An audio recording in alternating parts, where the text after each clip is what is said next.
오늘 읽은 말씀에 근거해서 확정된 마음으로 드리는 찬송과 기도라고 하는 제목으로 말씀드리겠습니다. 제가 수요일에 10년에 걸쳐서 시편 1편부터 150편까지 강해를 했습니다. 시편 묵상 57을 보시면 시편 57편에 대한 해설을 여러분들이 들으실 수 있습니다. 제가 그때 했던 해석과 또 지금 제가 시편 57편을 보는 것이 별로 다르지 않습니다. 그래서 시편 57편의 내용을 여러분들이 살피기를 원하신다면 우리 교회 홈페이지에 있는 시편 묵상 57을 참고하시면 좋겠습니다.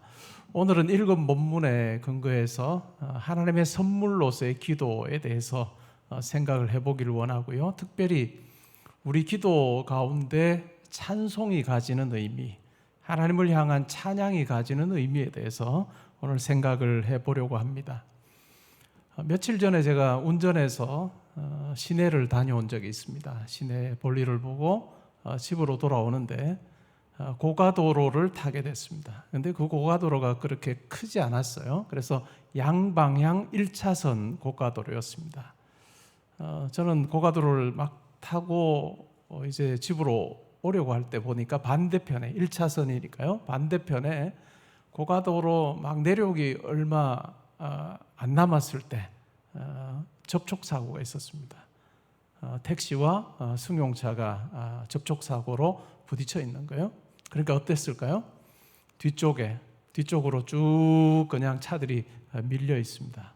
접촉사고가 난 지가 얼마 되지 않아서인지 계속해서 이제 차가 밀리는 거예요. 제가 오는 쪽이야 그렇지 않았으니까 쭉 편하게 이제 고가도로를 통과해서 집으로 왔습니다. 근데 고가도로를 내려올 때 반대편에는 계속 차가 밀리고 사거리에서도 좌회전을 받아서는 최좌회전도 받지 못하는 그런 형편이 벌어졌습니다. 뒤에 차가 밀리는 그 상황에서 뒤에 쭉 늘어선 차들 어땠을까요? 앞에 무슨 일이 있었는지 모를 것입니다. 접촉사고가 나서 차가 이렇게 밀리는구나 라고 하는 생각을 할 수가 없었겠죠. 평소와 다르게 왜 이렇게 차가 밀리지? 계속 그 생각만 했을 것 같습니다. 그 상황을 보면서 마치 우리 인생과도 많이 닮아 있다 하는 생각을 했습니다. 우리 인생과 흡사하다. 우리 인생에도 때로는 우리가 다 알지 못하는 여러 가지 일들이 생깁니다. 때로는 내가 예측하며 가는 그 길에 대체로 이렇게 가면 괜찮았는데 라고 생각하는데 괜찮지 않은 일들이 벌어지죠. 그때 우리는 하나님께 나와 기도하는 거죠. 우리가 성도로서 또 하나님의 자녀로 기도하러 나올 때 보면 이런 일상에서 아니면 우리 인생에서 꼭 하나님께 아뢰야 되는 그런 내용들이 있습니다. 우리가 예측하지 못했던 그와 같은 일들이 우리 가운데 벌어질 때 우리가 하나님 앞에 나와 간구하게 되지요. 저는 신앙생활하면서 우리 성도님들에게 꽤 자주 말씀드렸던 것이 바로 하나님의 경우의 수와 우리의 경우의 수 이야기입니다. 우리의 경우의 수는 정말 빤한 것 같아요. 근데 하나님의 경우의 수는 우리의 생각을 훨씬 더 뛰어넘습니다. 그렇기 때문에 우리가 하나님 앞에 기도할 수밖에 없고 또 하나님 앞에 기도하며 나아갈 때 우리보다 훨씬 더 크신 하나님께서, 전능하신 하나님께서 우리가 기도하는 일 가운데 개입하십니다. 때로는 우리가 꼭 바라는 대로 일하진 않으세요. 그래서 때로는 하나님께서 내 기도에 응답하시지 않는가 보다 라고 생각 들기도 하죠. 그러나 시간이 지나보면 어떻던가요?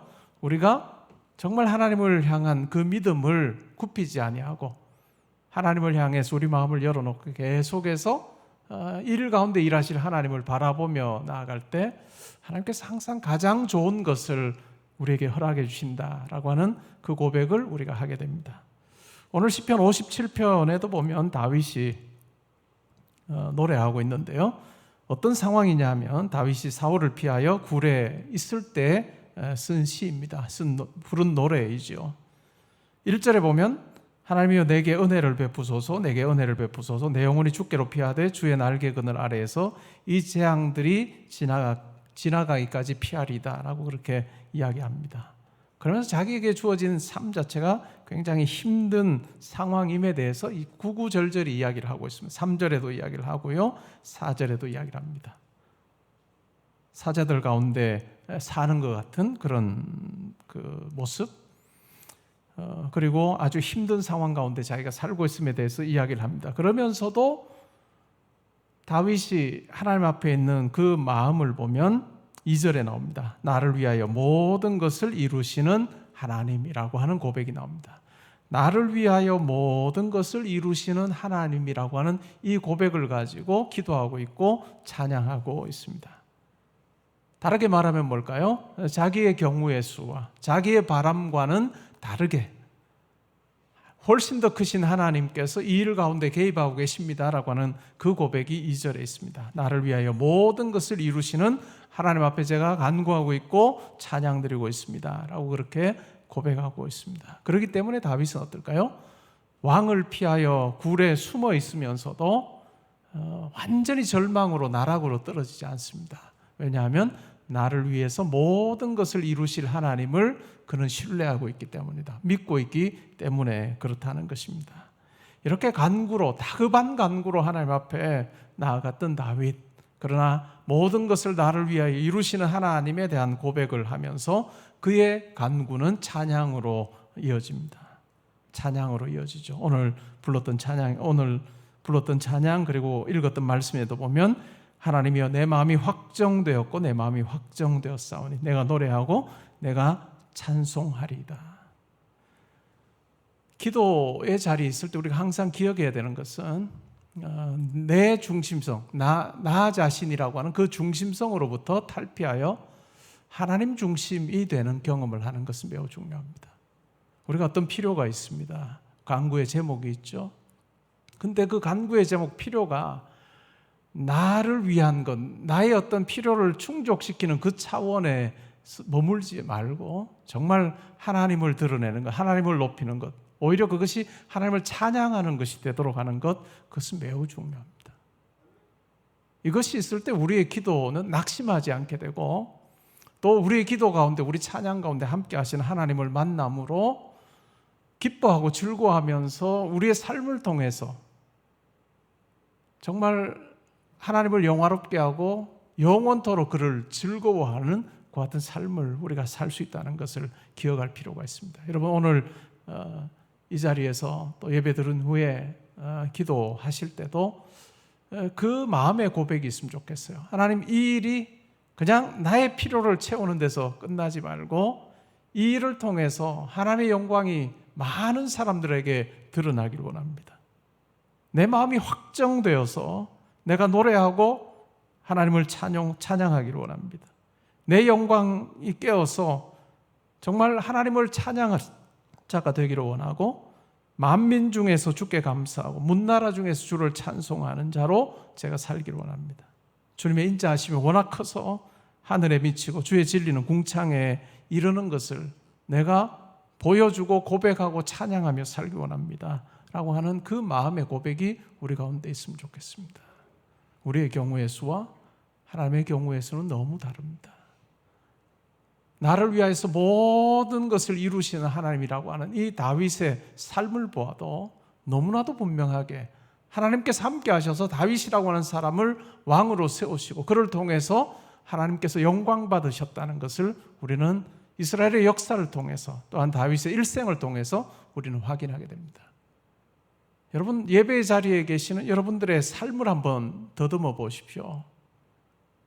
찬찬히 여러분들에게 일어난 일들을 살펴보다 보면 정말 하나님의 은혜로 내가 살았구나, 하나님께서 붙들어 주셔서 여기까지 왔구나 라고 하는 고백을 할 때가 참 많습니다. 우리 이 고백이 있을 때 우리의 이 신앙 고백 위에, 우리 인생의 고백 위에 하나님 앞에 간구함으로 나아갈 때 하나님께서 그냥 나를 위한 기도로 그치지 않게 하시고 또 하나님의 영광으로 이어지는 그 같은 기도 또한 찬양 삶이 되게 하실 것입니다. 저하고 가깝게 지내는 목사님 한 분 이야기를 하고 싶어요. 저보다 한 2살 정도 연배가 윗니다. 그분은 30대 때부터 우리 한국교회 안에 활동을 참 많이 하셨어요. 우리 교단뿐만 아니라 연합 활동을 참 많이 하셨던 분이었습니다. 그래서 신문 지면에도 잘 알려지고 또 방송에도 자주 소개되곤 했죠. 그분이 이제 어느 때가 되어서 담임 목사로 이제 청빙에 이제 응하기 위해서 지원을 하고 기다렸습니다. 근데 참 안타깝게도 항상 그분은 2순위였어요. 한 100명 정도 지원을 하면 이렇게 보통 지원자를 놓고 이렇게 기도하고 청빙위원회가 해서 구성돼서 마지막엔 한 사람을 뽑잖아요. 근데 항상 이분이 두 번째예요. 그것도 참 희한하죠. 저는 어느 교회 지원을 했다고 하면 이 교회 되겠구나. 그냥 제 생각에는 이 교회는 되겠구나 하는 생각을 하는데도 꼭 2등을 하는 거예요. 그렇게 수년 동안 그렇게 하고 나서 결국은 교회를 개척했습니다. 교회를 개척해서 목회도 아주 재미있게 잘 하셨어요. 그리고 한 교회가 있었는데 우리 교단에 아주 굉장히 지명도도 있는 그런 교회였습니다. 그 교회에 담임 목사님 35년을 섬기시고 은퇴를 하면서 후임 목사를 이제 뽑는 과정을 이제 거치게 됐어요. 그 교회의 부교역자로 사역을 했다가 다른 교회 담임으로 가 있는 분이 그 교회에 이제 최종적으로 담임 목사로 이제 최종적으로 결정이 났습니다. 당회에서 다 결정이 났고 결국 그 목사님은 부목사였다가 다른 교회 담임으로 가셨던 그 목사님은 그 교회 정도면 당회에서 결정이 나면 그냥 그 교회 결정이나 마찬가지예요. 공동회에 해보지 않아도 결과는 뻔한 거죠. 그러니까 자기가 섬기는 교회 한 몇백 명 모이는 교회에 담임이셨는데 그분이 제가 저 교회 청빙을 받아서 가야 되겠습니다 하고 사표를 낸 거예요. 그리고 이제 공동회에만 남겨놨습니다. 근데 결국은 공동회에서 안 됐어요.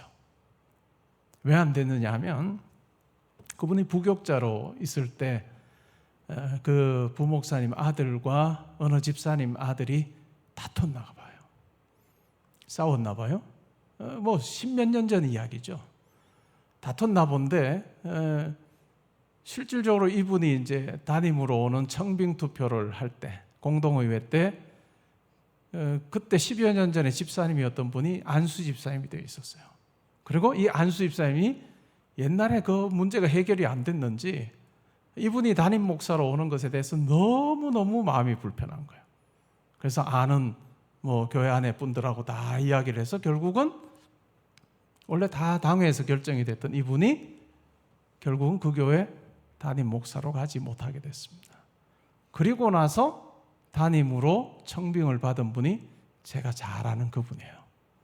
지원을 할 때마다 교회 지원할 때마다 항상 2등 했던 그 목사님이 결국은 그 교회 담임으로 가서 섬기고 있습니다.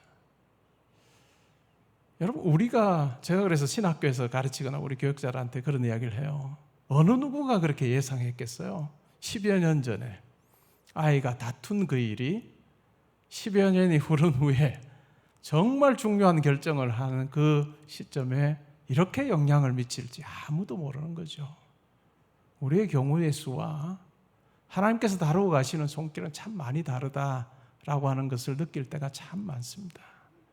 가만히 더듬어 보시면요, 내가 열심히 해서 여기까지 왔지가 아니라 우리에게 일어난 사건 하나하나가 우리 눈에 보이지 않는, 우리의 육신적인 눈에는 보이지 않은 하나님의 많은 섭리의 손길이 있어서 우리가 여기까지 왔다라고 하는 것을 우리가 고백할 수밖에 없습니다. 그것이 우리의 삶이라고 한다면 우리가 기도 제목으로 하나님 앞에 아뢰는 그 일 또한 하나님께서 함께 해주시고 하나님께서 나를 위해 모든 것을 이루시는 하나님으로 역사하실 때 비로소 우리의 간구하는 그 일이 정말 하나님 안에서 더 아름답게 이루어질 거다라고 하는 확신을 우리는 가지게 되는 것입니다. 우리가 이 기도의 자리에서 찬양 부르는 자리에 있을 때 정말 하나님께서 나와는 비교할 수 없을 정도로 크신 분이심을 우리가 마음속에 고백하면서 또한 믿으면서 하나님 앞에 기도하고 또 찬양함으로 나아가면 좋겠습니다. 저하고 아주 잘 아는 또 목사님 한 분 이야기를 하려고 해요. 왜냐하면 이 구절은 제가 다 시편 57편은 다 해석을 한 부분이에요. 기도라고 하는 측면에서 제가 한번 말씀을 드리기를 원하는데, 지금 현재는 서울에 있는 한 교회 담임 목사로 와 있습니다. 그리고 한 15년 정도 지났어요. 15년 전 이야기입니다. 이분이 한 교회에 부목사로 사역을 하고 있었어요. 오후에 예배 사회를 맡았습니다. 그래서 사회를 열심히 잘 봤죠. 그 예배에 어떤 분들이 와 있었느냐 하면 서울의 한 교회의 장로님들이, 당회원들이 그 교회 예배에 참석하셨어요.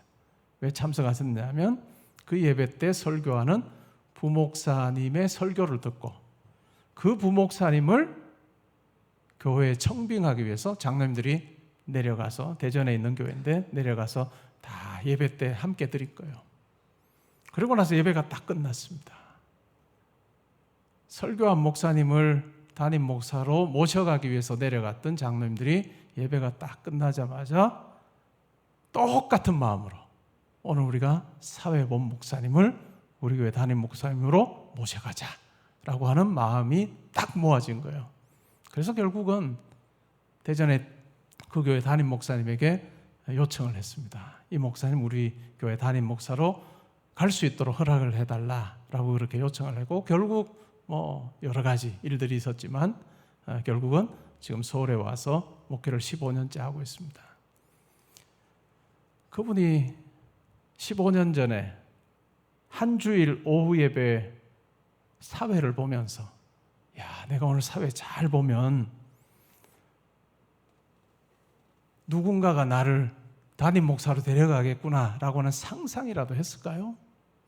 상상도 못했던 일이겠죠. 누가 와 있는지도 모르는 그 현장에서 그는 사회를 봤을 뿐이에요. 그런데 하나님께서는 그렇게 일하신다라고 하는 것이죠. 여러분, 우리의 경우의 수와 하나님의 경우의 수는 너무 다르다는 것을 기억할 필요가 있습니다.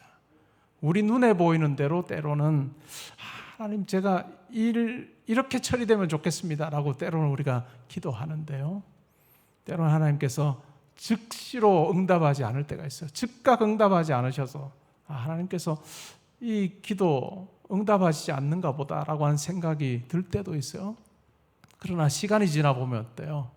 우리가 기도한 것보다 항상 더 좋은 방법으로, 더 좋은 길로 우리 기도 가운데 응답하셨던 하나님을 우리가 분명히 만날 수 있습니다.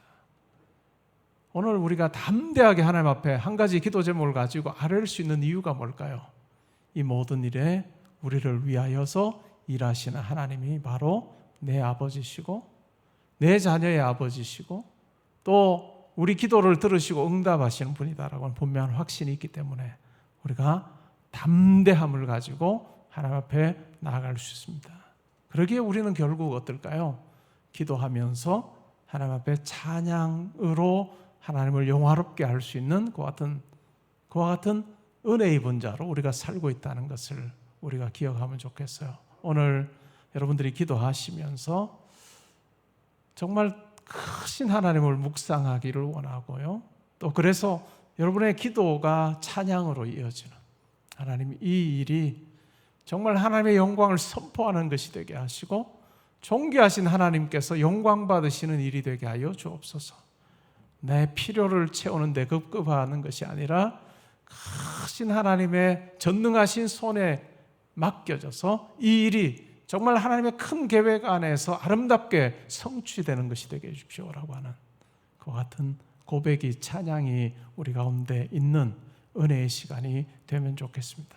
그러할 때 때로는 하나님께서 이 기도 들어주실까? 상황을 보고 나를 보고 또 내 자녀를 보면 여러 가지 걱정거리가 참 많이 생길 수 있습니다.